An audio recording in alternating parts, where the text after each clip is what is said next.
Good afternoon to the people that are nearly at the finish line.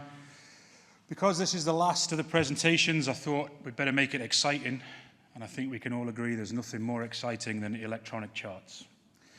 So, navigational safety and the future. Where we are. Quite simply, we launched a training and development tool in January 2024 that we call our ECDIS training assessment. And as of now, just over 4,500 seafarers have been assessed. And whilst we can't see the individual results, we can see the overall results. The assessment is split into 4 sections, and each of those 4 sections split again, so there's 21 subsections overall. And as I said, we can see the overall results, and we have that data now. And we can see where the areas of weakness in crew's ECDIS knowledge lies. And whilst there's a few areas of weakness, 3 of the main ones that were very weak were the 3 that you can see there now. So installation and updating of ENCs, the recognitions of safety settings in use. So that's not necessarily how to work them out, it's recognizing them on the screen, what the seafarer is interpreting from what is on the ECDIS in front of him at the time that they are using it. And display settings and layers, and how to use the ECDIS to its best potential to get a clear and uncluttered display. Those 3, amongst a few others, are the 3 that we'll concentrate out of our assessment results. So why? Why are they the results? So we speak to the members a lot about this, and we speak to the crews that have sat it as well. And one of the things that I think everyone can kind of agree with is that there is a lack of adequate training out there for ECDIS.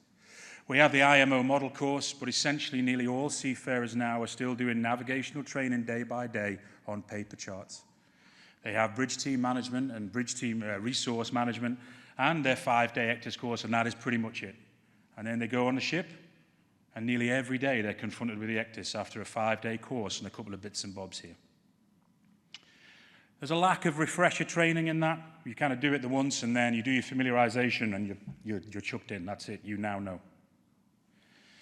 So the gaps in the knowledge are filled with bad habits. It worked for me last time I did it, so I'll do the same thing this time, and the same thing the time after that. And then the senior officer tells a junior officer, that's how I did it, and all of a sudden the information cascades down, creating bad habits everywhere.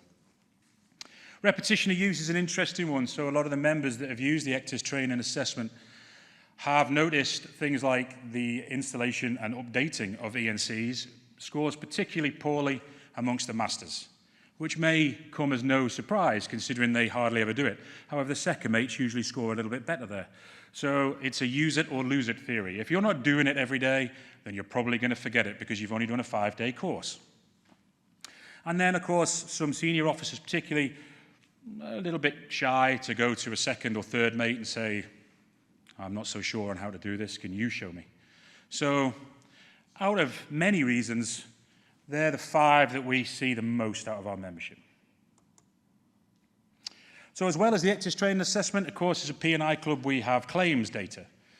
And claims related to the use of ECDIS usually are covered by grounding. So when we investigate the groundings, the root causes that we see usually is very similar to the ECDIS training assessment. Under keel clearance calculations are poor, and the understanding of hydrographic data and its accuracy is also poor. So we've looked at the ECDIS training assessment as an assessment tool, and we've looked at the biggest reason for our claims when it comes to things related to ECDIS. So what's coming? I said at the beginning that we were going to look at what we knew and what was coming.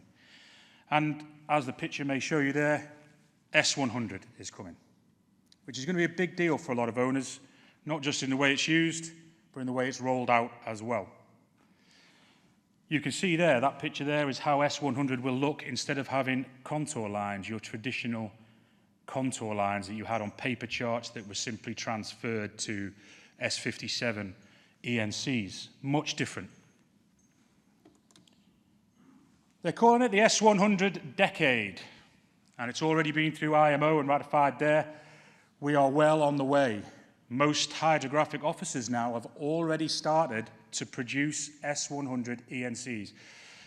The production of S100 ENCs will be a lot quicker than the original production of S57 ENCs because we were taking paper and making it digital. This time we're taking digital and just changing it to another digital product. So actually, the majority of that changeover is purely automated. Okay? The UK Hydrographic Office is already testing S100 ENCs cross-channel on the ferries. Okay, so when is this transition happening? And that's a grey area for the owners. By the 1st of January 2026, S101 ENCs will be available for use on ECDIS models that can read them. By the 1st of January 2029, if you purchase a new vessel or retrofit a vessel, only ECDIS that are S101 compliant will be available by the manufacturers. 2029 seems like a long time away maybe when I'm stood up here, but I assure you we all know in shipping how quickly a year goes. And really, by 2026, your crews could be looking at these if you have that opportunity. So there are hardware and software things for ship owners to start thinking about. There'll be a period in a minute, you can see there, where I talk about DF, ECDIS, that's dual fuel, ones that will read both. How will it help with the things? So before I mentioned 3 things that we've learned from the assessment, and I mentioned 1 thing that we learned from our claims data. And those 4 things are listed again there for your ease. How will S100 help with those things? Installation and updating of ENCs. An S101 ENC will have update features that lets users see what changes are being applied.